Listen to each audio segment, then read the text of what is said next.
Evening, everybody. It's lovely to see so many people coming into the room, but as it often happens, we've probably still got a few more to join us.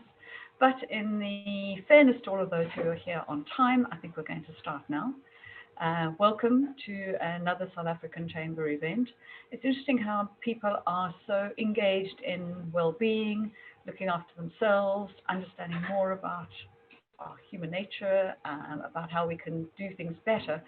And it's because we run so many different kinds of events and what different populations we get, and some common populations between a business event and something that is more about ourselves as human beings or about our life stories, which we had a fantastic turnout the other day. So really fantastic to see all of you. I am Sharon Constanson. I'm chairman of the South African Chamber of Commerce, but you're not here to listen to me, but I've just got a couple of words I want to quickly talk about before I hand over to the very dynamic Dawn Denton, who will put me to shame in every respect as a host. She's far more practiced than I am.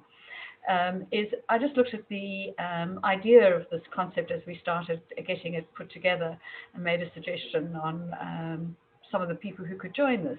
And then I look at the run-up of what you're all talking about. And it's absolutely fascinating how important all of these topics are in my life. One around diet, we are what we eat, and the other one is what we exercise, for example. And you will all hear from Jenny, and she's somebody who's actually helped me in my much later adult life to get back to the slimmest I was in my adult life. So these things do work, and sometimes it's so nice for somebody else to actually give you the power to say you can do these things. I mean, you look at the ones who are around diet, and you're going to be talking about ketones and things like that. It's something that I've lived with all my life, so it's absolutely fascinating. I'm so interested to learn even more from these absolutely wonderful people and what we can do differently to make us physically happier about who we are, mentally, emotionally happier about who we are. But anyway, as I said, it's not me you're listening to. It's just me who's really passionate about having an event of this nature that I had to say something. So I've elbowed my way into Dawn's space. So now I'm going to get out of it. I will probably take myself off camera. I don't think you need to be watching me. And I shall be here and attending for the rest of the evening. So all the best, Dawn. Over to you. Thank you, Sharon. In Africa, they say being a swimmer and spending time in the water does not make you a fish, but it does make you healthier. And we have Claire Shepherd joining us this evening, who's the owner of the Ouse Bridge Guest House in the Lake District. And she's going to be telling us about the wonderful power that wild swimming has in her life. Welcome, Claire. Evening all, and I'm delighted to be here this evening. As Dawn said, I'm based up in North Lakes in Cumbria, a little place called Dubworth, which is a Brassenswaite Lake. I grew up in sunny Durban, so I've always been around water. And just to start off, I want to tell you about some research I've done, and I'm not a medical person, but health benefits of living near water. You breathe fresh air, it strengthens your immune system, you sleep better, you increase your white blood cell count, you experience great happiness, you relax, and it lengthens your life. So I'm really fortunate. I live in a great place. It is rural. Unfortunately, at the moment, we're closed. So, we had some people that came through the chamber, connections in the summer when we opened back up and people couldn't travel. So we got lots of slatters that came up and came to the Lake District and said, we've never been before, and what an amazing place. So hopefully when we know what we can open up again, we'll put some more offers on. But I want to just tell you about wild swimming for me. Obviously, I grew up, I swam at school, and when I moved over to the UK in 1999, I still carried on swimming, and I was up in Edinburgh, and it was in swimming pools. I've always had a water journey, and that's been through happy, sad, lonely, and fun times. And I think water for me is just one of those things where you can just escape to. It makes us happy. And I think for me, when I moved to the Lake District in 2010, I had this amazing lake right on my doorstep. You can see it from my front door, from the lake. I've got a little bit of a picture. It's not really going to show you much, but that's kind of my view. That's my front doorstep. And yeah, I'm very, very lucky to have that.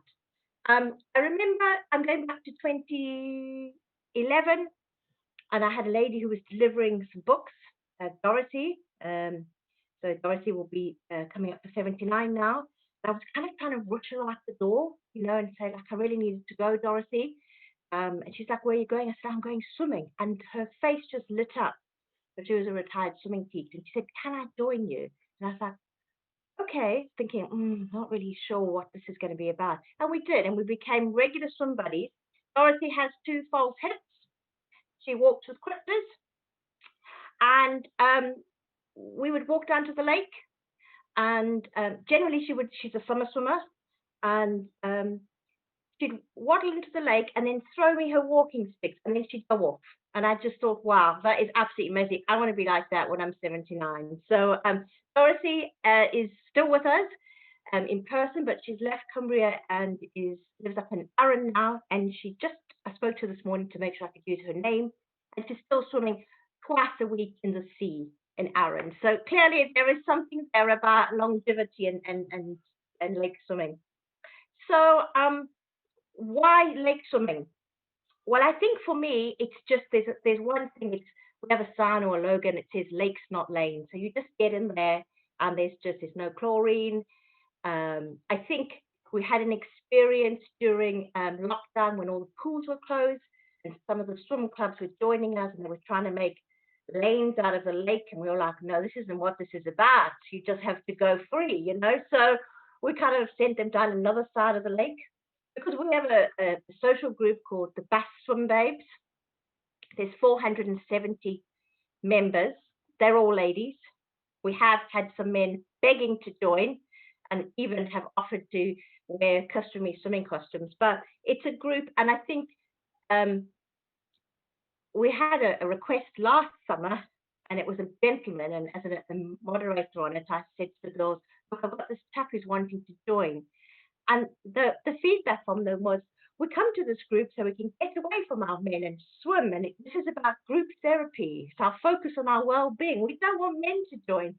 Sadly, it was a gentleman who was trying to join on behalf of his wife, who was visiting from Kent, and just wanted a group to swim with. So we have something now on our group. If you're visiting, do let us know and we'll let you join.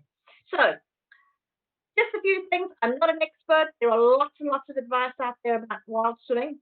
The first thing I think I would ever say to anybody is never try it alone. It's got to be something you do with somebody. There's a couple of I'm not going to get dressed in a costume, so you'll be pleased to hear that. This is your friend. You want to make sure other 9 brands are available. This here is a toe float. One of these, you blow it up, goes around your waist, and it is just, well, it's really safety. People can see you in the boat. Other swimmers can see you. It does actually have an ability to just float on and look at the views, but it's not a life-saving mechanism. And if I had to say, that was the thing I would say to anybody who are going to invest in to get. They start off at about £15 on any online shop. And a woolly hat. You've got to have a woolly hat, because when you're swimming in the lake at this time of the year, or when you come out, you lose so much heat in your head. So that's a must.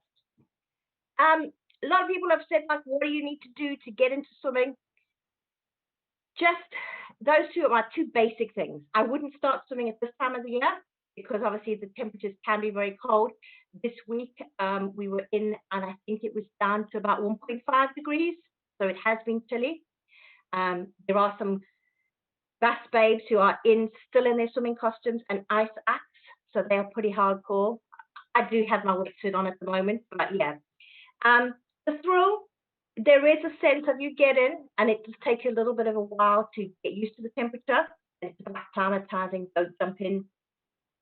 Just spread the water on bits of your body. And then once you've got that buzz, you kind of get in and you just swim into the lake. And about this time of the year, I'd say we're probably in for about 12 minutes is maybe the most at the moment if we've got our wetsuits on.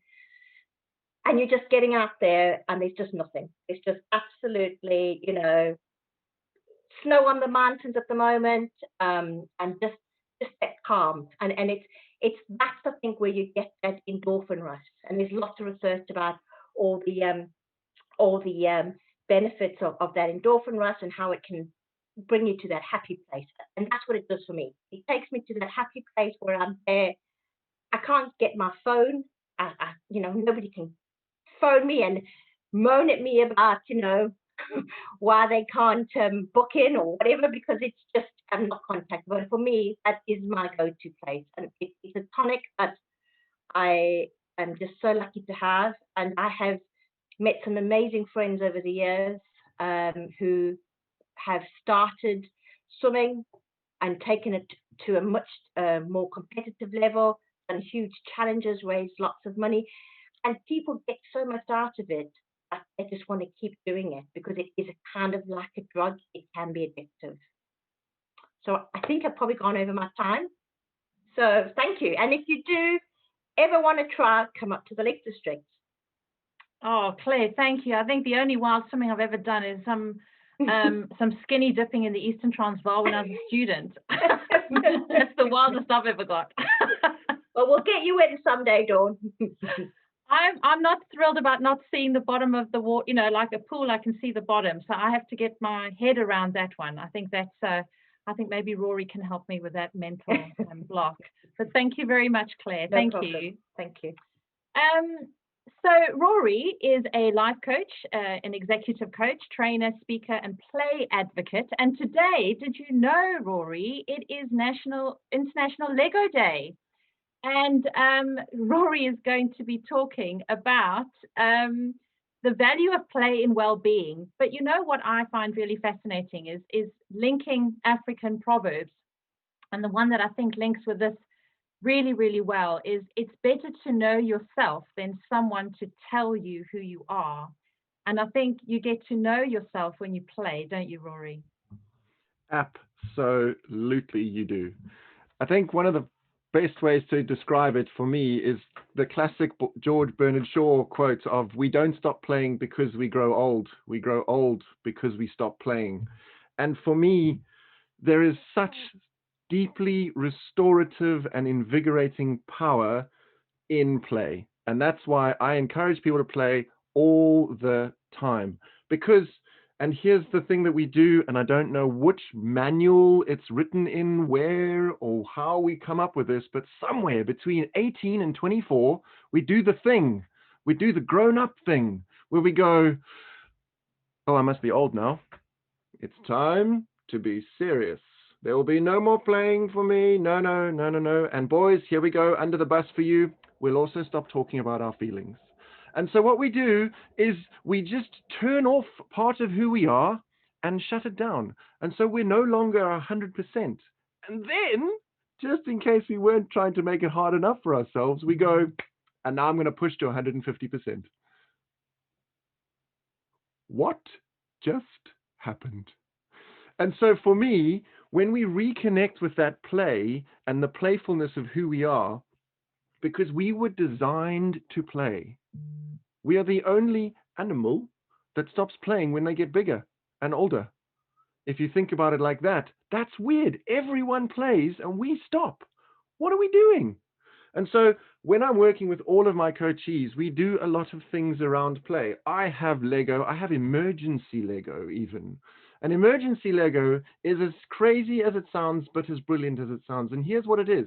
If I'm having a day where the whelm is becoming the overwhelm, and I just need to stop and just take a beat and find me again, I crack open a little emergency Lego. It takes me 15 minutes to build, but what it does is it is an immersive play state that disconnects me from all of the meh and reconnects me with the yes, this is wonderful. And it is just a powerful place to be and come from and exist in. When we stop playing, life gets really serious. Does that mean when we start playing, life stops having serious stuff? No, not at all. But what it does is it gives us that magical B word, balance. Because if I only see,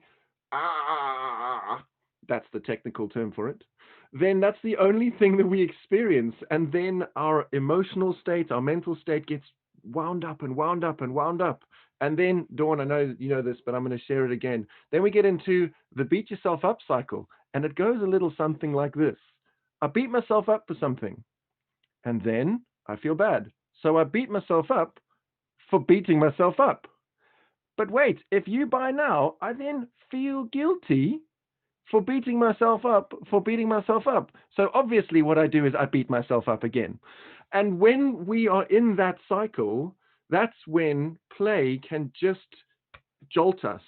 Kind of like a dive into a gentle walk into a lake. Sorry, Miss Claire, no diving. But that moment where your body has that change of temperature moment gives you a bit of a start. Play can take us out of that and into a better space and a better headspace. And most importantly, play helps us to step forward again. If you think about little people in the world, they can be playing, life can be groovy, and then all of a sudden there's a disagreement about who gets which toy, and then there's an absolute wail fest going on. Quick phone call, call the ambulance. It's all going really pear-shaped. And yet they have a beautiful, resilient bounce back ability that 5 minutes later, we're all friends again and we're playing. Yet as adults, we do the whole, you're now dead to me, and you're on the list. And so you're not even getting spoken to for 3 weeks, and I'm going to brood. And as a result, I hope you feel what you've done. Newsflash, they stopped caring when the conversation finished. The only one we're hurting is ourselves in that moment. And so that is where reconnecting with that ability to bounce back through play is so, so important. Now, people are thinking potentially, but I don't want to go and buy Lego. Lego's not my vibe. It's not for everyone. Find your play. Is play the surprise and delight of pottering in the garden with your grow your own, where you are just mooching around, just literally tending the veg that you grow? Is play taking, if you have animals, taking the dog for a walk or the cat for a walk? There's a guy where I live who takes his cat for a walk. More power to him. Find your play that you can connect with. Is it a game that you play? Is it an online game? Is it a board game? Ultimately, when you find the play that you connect with, that is where you recharge. I personally am a Lego fan, but I mean, that being said, I also have a Dobby pop figurine right there, just in case I need to have a moment where Dobby is free, and I'll just grab a sock and just tear off from the desk because that's what I need in the moment. So it's that surprise, delight, joy, wonder, and just sheer empowering feeling of yes, I can, that play can reconnect us to, which enables us to find, and I'll say it again, that balance that we need. Does the bad stuff stop happening? No. But it means that we see both sides of this situation, giving us the best possible opportunity to charge through this mad adventure through life, because there is a lot of fun to be had and a lot of mischief to be got up to. Thank you very much. Ooh, that sounds exciting. Do you know what I love about play, though? It also has such a huge impact on our creativity. Yeah. And really fuels so much of who we are, because you're able to remove yourself from the environment, and then things just happen for you, you know, without getting wound up in this situation. Thank you very much, Rory. That's really very interesting and so much to think about. You know, I think often when I think about wellness and mental well-being and our physical health, I often think about people trying to do things on their own. And it doesn't always work on your own. You know, Claire, you were talking as well about, you know, joining a club. Rory, it's about playing with other people as well, you know, drawing other people into your game. You know, in Africa, they say, if you want to go fast, go alone. But if you want to go far, you go together. I'd like to introduce Jenny Rivet, who is an international fitness and nutrition consultant. Now, she was voted as one of Britain's top personal trainers by the Best of British publications, and she was Princess Diana's personal trainer for 7 years. And Jenny, just to let you know, you are the reason why I came to the UK, because I was a PE student, and I thought, well, if she can coach Princess Diana, then so can I. So I got on a plane. Never happened, but so thank you very much for joining us. Oh, you're welcome. Hi, good evening, everybody, and I'm here to share on the impact exercise has on almost every aspect of our life. And honestly, I just want to shout from the rooftops. And especially now during these tough times when most of us are in lockdown and we're being forced to take a really good and serious look at our health and fitness. Now, when it comes to motivation and staying on track and sticking to those goals, here's my take on it. Most of us want to see results. We want to look good. We want to feel good in our jeans.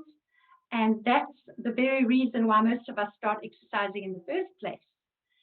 However, obviously, when we don't see those results, we're going to get disillusioned and we're not going to really want to exercise. I mean, let me ask you a question. If you start an exercise program and 6 months later you look exactly the same and you don't feel any different, are you going to want to continue? So I don't think so. On the other hand, if you are seeing the results and you feel fantastic and everybody's telling you you look great and you're seeing some changes in those muscles, you are going to be motivated to want to continue. Now, as a experienced personal trainer in this area of motivation, this is what I see, and it comes down to one word, and that is confusion. Let's face it, there is an array of information out there. You just have to go onto Google or YouTube and look at and put fitness in, and millions of things will come up. And there's a lot of conflicting advice out there too. And I think people are just totally daunted. You know, they don't know whether they should be doing this, how long, how much. And so for many people, they just lose the motivation. Now, for me, it's so important to simplify this for people and to explain that they need to understand that there are 4 components to exercise. And for optimal health, it's important that you make sure that you are able to implement these 4 components into your routine every week. And if you do, your health and your fitness is going to be in an entirely new space, no matter what you choose to do, whether it's swimming, Pilates, weight training, running, as long as you are covering those 4 components.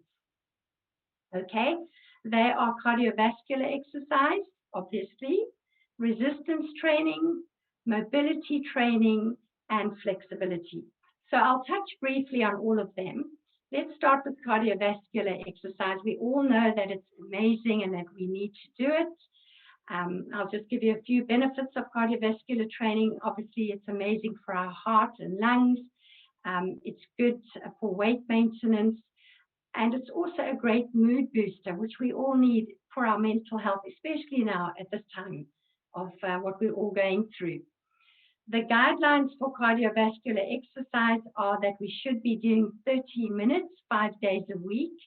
And for so many people, the thing that I hear is that this is just too much, I don't have the time. And fortunately, with new research and science, you can achieve the same benefits and more in half the time with short, intense bursts of exercise. I'm talking about 11 to 15 minutes 3 times a week.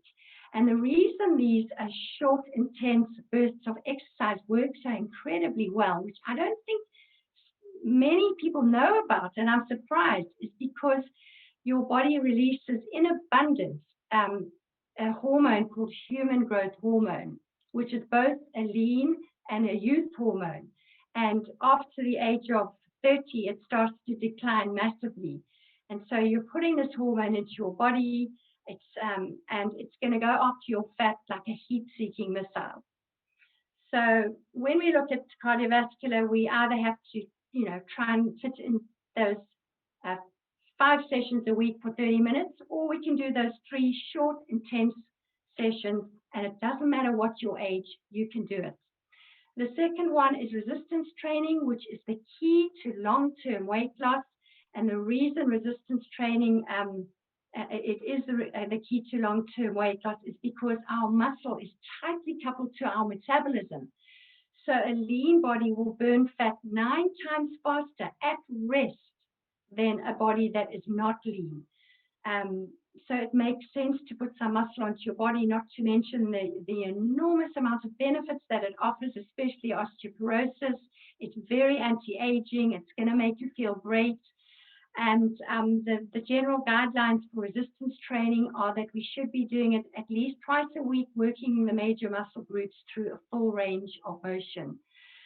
Now, in my Train Like a Woman program that I teach all over the world on Zoom, I get my ladies and quite a few guys to work with light to moderate weight and resistance bands, and the results I've had have been phenomenal. When it comes to resistance training, it is down to one thing, and that is perfect and good form. Okay, the third component I was talking about is mobility, joint mobility, and this is literally taking all your joints through a range of motion.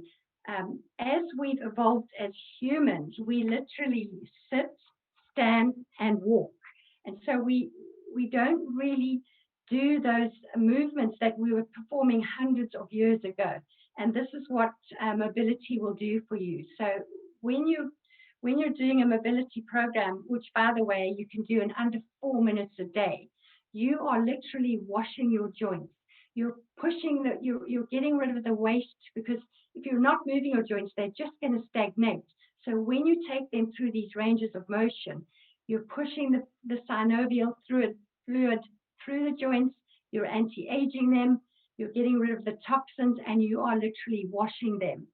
So again, it's very anti-aging. It's going to improve the quality of your movement, the way you sit, stand, get out of the car, get out of bed in the mornings, and you will never feel like an old person. And then the final component is flexibility. Now, why do we need to stretch? You know, I see so many people when I used to work in the gym just kind of hanging out there, putting their leg up to the ceiling, thinking, not really knowing what they were trying to achieve. And flexibility is so important, because if we don't stretch, we're going to get muscle imbalances, and our muscles will shorten. So it's really important to stretch to create the lengthening of the muscle and to stop those muscle imbalances and to prevent injury. Now, I'm going to show you something really interesting before I sign off here, because I don't think many people understand, as I said before, the reason why we stretch. So I'm going to just take this piece of elastic, okay, and I'm going to stretch it. Now, when I let it go, it snaps back to its original length. Okay. Now I have a good old Tesco bag here. All right, and I'm going to stretch this bag. I don't know if you can see, but it's taken on that new length. And so it is when you stretch. Every time you stretch, you're trying to take on a new length. So you take your leg up to here today, and in 6 months, it'll be over there. Because every time you stretch, you're taking on that new length. So it's when you stretch, you think plastic, not elastic. So I just want to summarize and say that if you are having difficulty, you're not getting the results, then maybe you need to look at implementing those 4 components into your fitness program, and you will see the difference. And why not join me on Zoom, because I cover all those aspects. And yeah, so thanks guys, thanks. It's been lovely to be with you today, and I hope that you enjoyed that. Thank you so much, Jenny. I absolutely love that. And one of the things about working from home is that our mobility suffers, of course, because we can spend so many hours at the computer and not make time and space to physically move enough. And I think that has an impact on everything, really. It really does, yeah. Well, thank you very much. One of the other things that I think it comes with mental health and with general health and physical health is about patience, because none of this happens overnight. You know, you can't just flick a switch and suddenly be healthy. It takes work. And there's a proverb in Africa that says, a man who is patient is rewarded. So on that note, I'd like to welcome Michael Mpofu, who is head of of communications at Worry+Peace. And what I love about Michael is his passion for yoga. You have always said, Michael, when I've heard you speak, you've always spoken about something that you never thought would have this kind of an impact on your life. And it's completely transformed your life. Yeah, 100%. Thanks for letting me go after all those fantastic people. Don't appreciate that. No pressure. Thanks for letting me go after Jenny. What am I supposed to say? But well, thanks very much for coming. Appreciate it. But having said that, ironically, I think, serendipity, it's all tying in really nicely. Rory, Claire, and now Jenny. Well, other way around. Claire, Jenny. You know what I'm saying. It's tied in together, and I was foolish enough, forgive me everybody, for preparing a couple of slides. It won't take long, I promise. Whenever people have slides, people panic. But it's cool. The only reason I did this is because I really wanted to showcase a journey and the process, I suppose. So let's start from before. This was pre-lockdown my life. That's Virgin Active Gym, where I'm based, representing the East Midlands in Nottingham, and that was my life. Very much in routine, very much on the go. Gym opens at 6:30 a.m. I'm in at 7, and I'm doing what I suppose I think is what I'm supposed to do. So I'm pumping iron, I'm trying to get jacked, right? It's awesome. And in that process, I'm also trying to clock up this mileage. I'm running to balance out my training. And this picture was taken particularly Christmas Eve. I ran a marathon because I thought, yeah, that's what you do. You're a dude. You're supposed to run a marathon Christmas Eve. It's awesome. But ultimately, and there's a picture of me sweating, right? Doing some HIIT training in the house. I'm trying to sweat off these calories and all that good stuff. And there's me, and don't worry, it's going somewhere. And there's me taking on a new role in the middle of a pandemic at an Insurtech company. I know nothing about insurance, but I've got tons of energy, so I'll figure it out. And the common thread and the common theme that I think some of you will pick up on very quickly here is there's a lot of doing. There's a lot of me involved in doing. I'm just obsessed with doing. I've got a lot of energy, so I do. I don't care what the challenge is. I'll lift the weights, I'll deadlift, I'll try and, I tore my QL because I was trying to deadlift that. There's a lot of me just trying to be the person who's doing.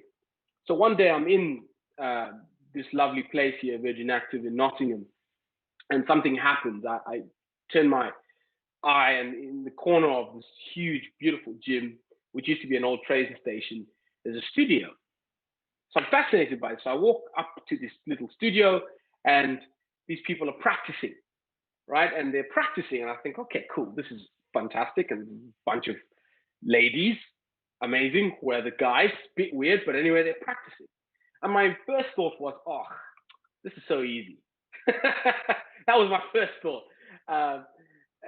But then I walk into the studio, and don't worry, it's deliberate, the slide will come. I walk into the studio, and I think, well, let's see what this is about. So I have my first session, and I'll admit I was incredibly humbled. And humbled is an understatement. I was shamed, because I walked in with an ego. I walked in with a sense of, oh, I know what to do. I know what I'm doing. I know what this should be about. And then I realized, actually, number one, I'm not as strong as I think I am. I thought my heart could handle all of this kind of pressure on my joints, but they weren't. So what's the one thing I did? I invested in one of these things. That is probably one of the most expensive pieces of fitness equipment I've ever bought. For those of you that don't know what that is a LaForm yoga mat. It cost me £80. It was an interesting conversation with my wife. But it was the beginning of the journey. Because from that piece of equipment, I moved from just being the guy who does, and is always chasing something, to the guy who listens to this lady. Now, this lady, I've asked for permission, so don't worry. She is my yoga teacher. she's dedicated a huge chunk of her life outside of being an economist to actually teaching the practice. And, moving from the guy who's just obsessed with, oh yeah, I've just got to work on my shoulders today, to listening, if I'm being honest, is probably the strongest person physically I've ever come across. I know Rory doesn't look like it, but she is. Because anyone that does yoga and says to me, like those people are not strong, I would say you're lying. And that lady, again, is set up a studio with a friend of hers in that picture called Yasmin. So, from being essentially a person who's kind of filled with the sense of, oh, there's ego in the room, there's competition, I'm male, there's testosterone is flying all around, who can lift the heaviest, to understanding that you need to lay ego aside, you need to lay the competition aside. There's a sense of humility about it, and there's, very importantly, and this is what I want to really emphasize to all the professionals in this room, to all the incredible people who are trying to get things done. I get it, you're busy, but there's something to be said about taking a moment of stillness. And that's probably the most difficult form of exercise, because, yeah, sure, I wake up, and I still do, I wake up every morning, and I've got a 7 o'clock session on Zoom, Jenny, and I've also got a trainer. Maybe I must join your class, I'm sure it's better. But I think the hardest thing is not the HIIT session, the hardest thing is to be still in a position. Not really focusing on just the body or the soul, but it's an actual exercise of the mind, where you're coming to terms with who you are as a person, and you're being humble about your insecurities, and you're being humble to yourself about your inability, and being okay with that. And I think I'm hopefully reaching out to a lot of the men. I saw a lot of the guys in the chat here. Roger's in here, and please, Roger, I apologize. I will get back to you. I saw your email. Forgive me. But there's just something to be said about the practice. So today, I thought we'd do something different. I thought I'd bring a gift, Dawn, if that's okay. I brought a gift for everybody. I spoke to my yoga teacher and I said, I'd really like to give all my friends at the Chamber of Commerce a gift. And she said, okay, cool. Well, what would you like to give them? I said, can I get them a discount to practice with us online? They don't have to be in the studio with us. And she said, of course. So there's a code that you can use. The website's on there. I'll send it to Dawn as well if you want the details. At one space. And we currently meet online because of obvious reasons. And the code is Mike25, and you get 25% off. It's super, super cheap. But ultimately, the goal of I think what yoga's taught me is, quite frankly, the ability to lay one aside and to admit, one's shortcoming. And I love what Jenny talked about, working into that stretch. Ultimately, yes, there are benefits that come with it. But the truth is, you really stretch your mind. And by the end of it, you walk out feeling, okay with being who you are. I'll leave you with this. Barack Obama was speaking to a group of students at a graduation ceremony. Obviously, I'm sure some of us in the room, if not most, have experienced this feeling where you're finally getting the degree or the piece of paper that supposedly defines you. It doesn't. Absolute rubbish. But we're in the room, and he's speaking to these graduates, and he says to these graduates, this is the former president of America, he says, in a few minutes, you can take your diploma, walk off the stage, and go chasing after, and then he lists a whole lot of things, money, career, success, etc. And then he says, but I hope you don't. Focusing your life solely on making a buck shows a poverty of ambition. Sorry, I've got you guys in my view here, so actually killing the slide. But he says it asks too little of yourself, and it will leave you unfulfilled. Why am I sharing that? I'm sharing this because I think that there's something to be said about us as people who are providers, professionals, etc., business owners, and people who work wherever we do, that we are chasing something, and that's great. But I think just chasing that thing alone leaves us feeling, I think, unfulfilled. It showcases what I believe Barack hits right on the head there, a poverty of ambition. What is it that you can dedicate to pursuing outside of the thing that you can say, hey, I'd love to really chase that, you know, myself and those around me. What I've really loved about my journey is that I've done it, and bear in mind, everybody, I'm pretty much like, I think, one of two guys in the whole in the whole studio, and I'm probably, again, one of the weakest, you know, yogis, whatever they call them, in the studio. But ultimately, what I love is there's no judgment in that environment. There's a sense of community, and I think we're learning this. What are we chasing? What are we pursuing? And yoga's really helped me in that journey. And can I encourage you one more time? Please use this code. I've asked for it, so don't embarrass me. But yeah, that's my journey, and I hope that little ramble has helped somebody. All to say that, you know, there's something to be gained in a practice of some form. Thank you, Dawn. Oh, thank you very much. I love that, and I love how, like you said, it's just like the universe has put it in the right like kind of flow with all the speakers. It's been fantastic. And one of the other elements we've spoken about, your mental well-being, we've spoken about being in the outdoors, we've spoken about the balance of spiritual with your physical, and of course, you know, what Jenny spoke about, this all-round effect of exercise. But there's one other thing that makes a massive difference to our health overall, is what we eat. And I love this. There is an African proverb that says, those who are at one regarding food are at one in life. Oh, I love that. Don't you love that, Monia? I'd like to introduce Monia Killian Palmer of Facts of Life. She's a culinary editor and a cookbook author, originally from Cape Town. She has worked for Heston Blumenthal. I touched him at the airport. I was dared to touch him on an airplane.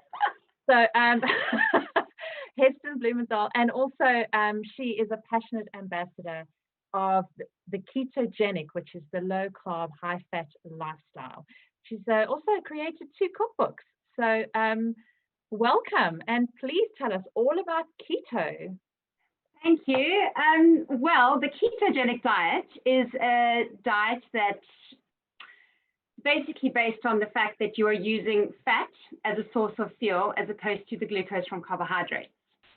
And the health benefits are numerous.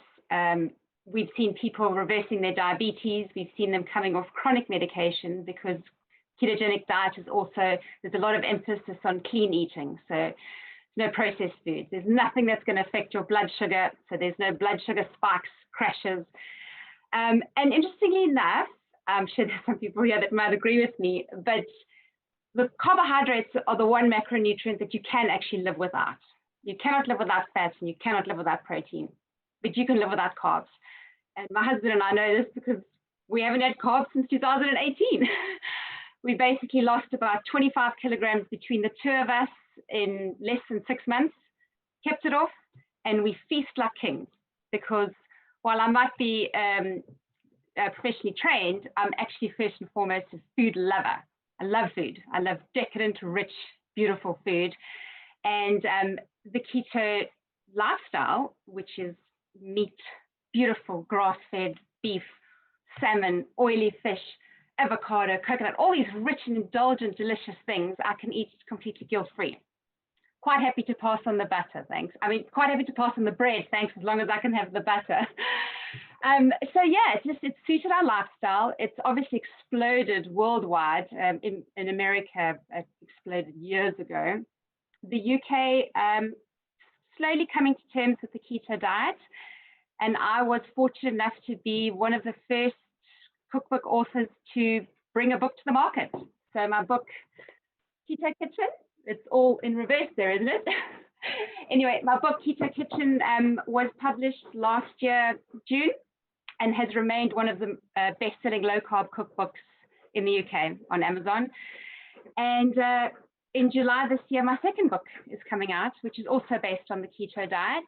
And I can only hope that I will be making many more because I love it.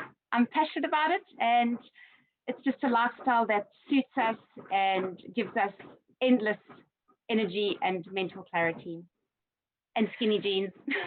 Oh, skinny jeans. Now that's enough to do it. So tell me, is there a bit of withdrawal when you stop eating carbs? Does your body withdraw? Yeah, apparently. I've never personally experienced what's known as keto flu, but many people do. And it's a combination of several things. First of all, there's a massive water loss in the first 2 days. And with water loss, just a second. My dog's scratching on the carpet. There's a massive water loss with the severe reduction in carbohydrates if your body is not used to it. And with that water loss is electrolyte loss. So some people experience some muscle cramping, extreme fatigue, sugar detox. I mean, we've been eating sugar our whole lives to suddenly stop. Can you imagine? And so, yeah, some people do experience that, but I think that it is an indication that you're doing something right, and it always passes. So, yeah, I think I had a bit of fatigue after the first 72 hours, and my husband experienced nothing at all. Is there anything you miss terribly from not eating carbs, or is your life just so different now that it's just not even in your kind I'll tell you what I don't miss. I don't miss the guilt of having a fatty ribeye or eating the chicken skin off my crispy chicken thigh. I don't have any guilt. Yeah. I don't miss bread because, and I think what has set me apart as a keto chef is I play around, Rory, just for you, I play around a lot in the kitchen. I'm a development chef. That's what I was doing with Heston. And so I play around with using almond flour or other kind of very low carbohydrate, gluten-free products to create something that resembles a bread roll, or something that, like in my new book coming in July, I've created a batter for calamari or for fried fish, and of course I don't fry in vegetable oil because that's highly toxic, but I'd fry in something more stable like ghee. And so no, there's nothing I missed that I haven't found a way around. Oh, that's good to know. And have you always enjoyed being in the kitchen from a child, or was it something brand new for you? I was actually a website designer until I was about 30. And then I gave my business up and I went to culinary school. So I really, I had a dream and I had a vision and I went for it. I was the oldest in my class. Didn't care. I just knew that I wanted to know more about cooking. I'd been throwing lousy dinner parties all my 20s. I just wanted to be better. And about a year, not even a year, after graduating culinary school in Cape Town, I was offered a job with Heston, and that's why we moved to England. So my husband and I packed up beautiful house we had just bought in Hout Bay, and we moved to England. And I started working for Heston, and I was there for 3.5 years. Then I moved on to Le Cordon Bleu, worked as their culinary editor, and in about 2017, I went out on my own. So now Heston's actually my client.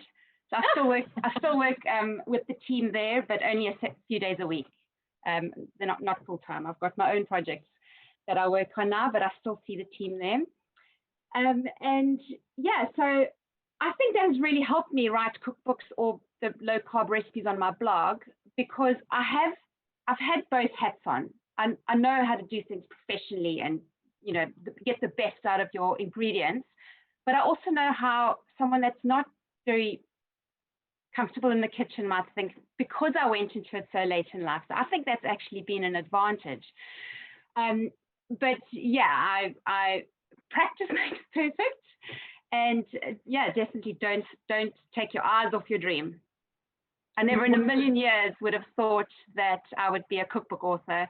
And actually, that Heston wrote the little quote that's on my book. So that's, I just look at that and I can't even believe it that it happened to me. But yeah, go for your dreams is probably what I would really want to, pass on as my message today, apart from the health and the wellness and the advantages of a ketogenic lifestyle.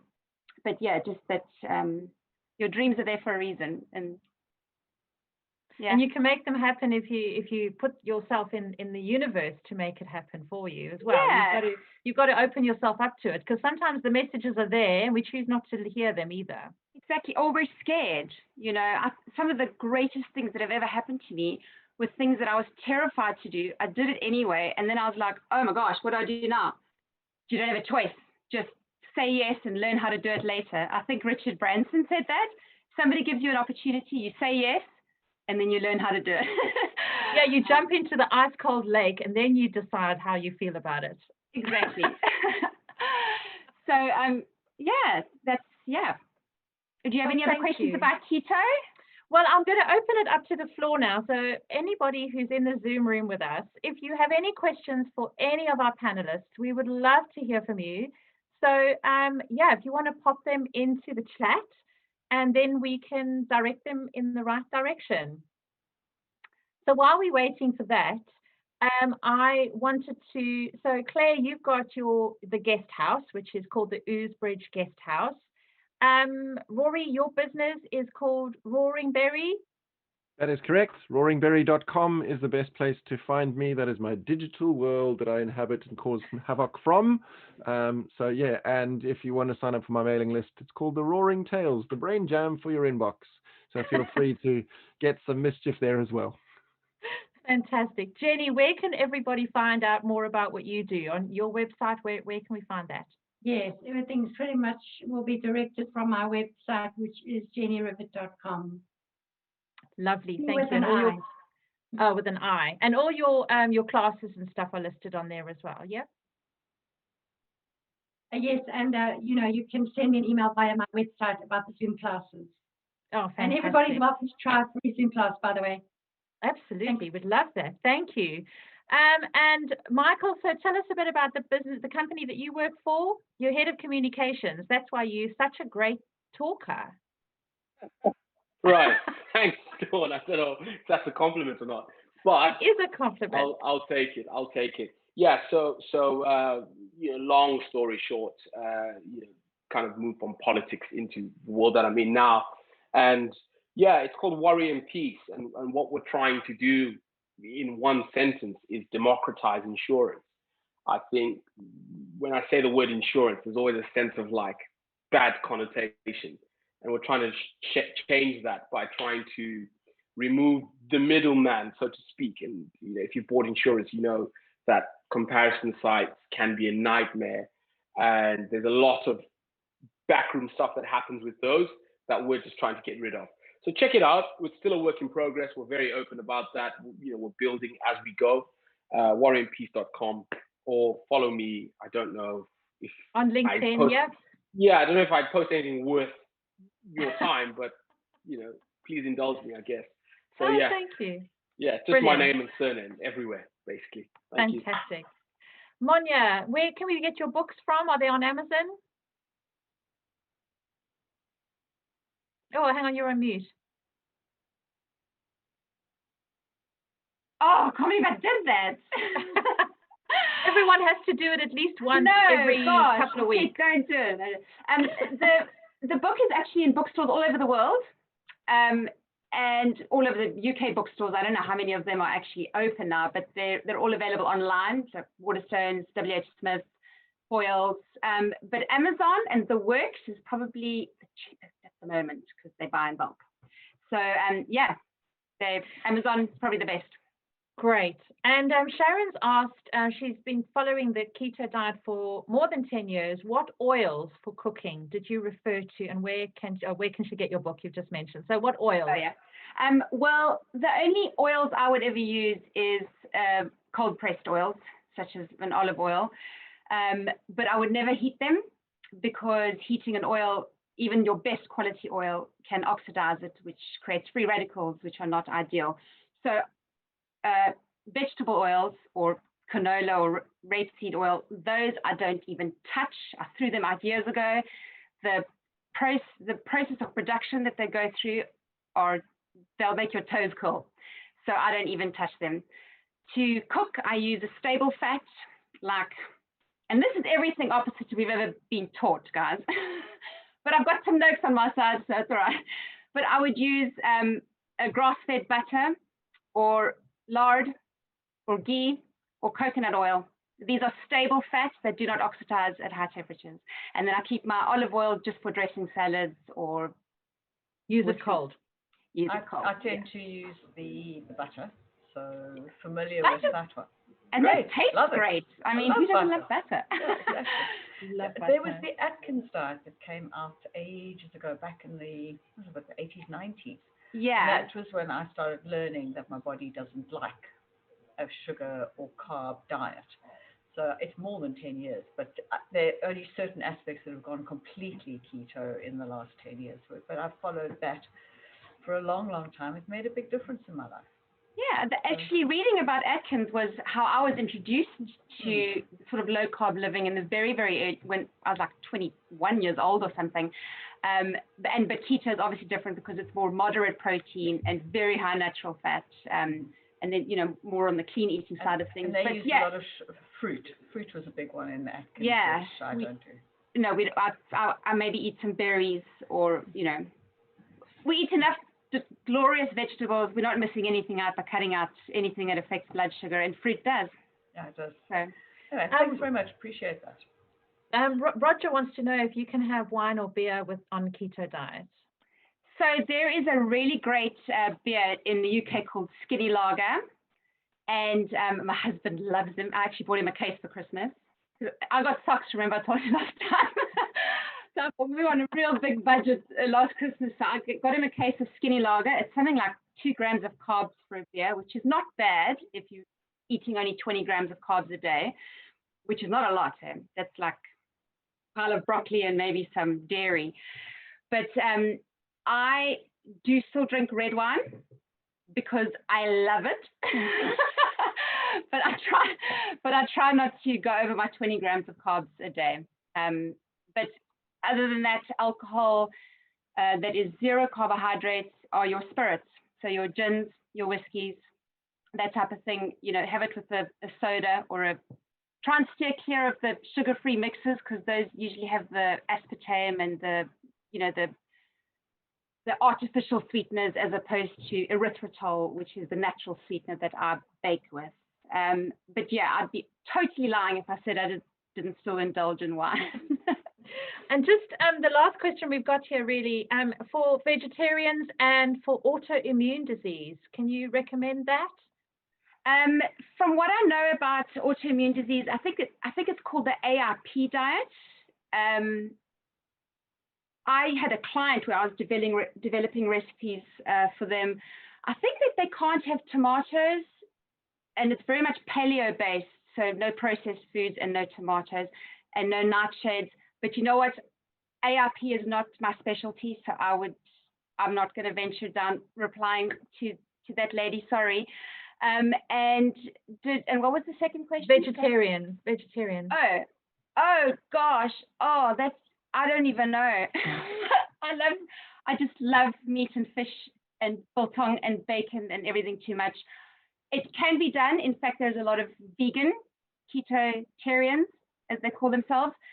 I can't imagine what they eat besides nuts and coconut oil and vegetables, which I love, by the way. I mean, half my plate is filled with broccoli or cauliflower or spinach or cabbage or, you know, any of these things. But the other half needs to have a ribeye.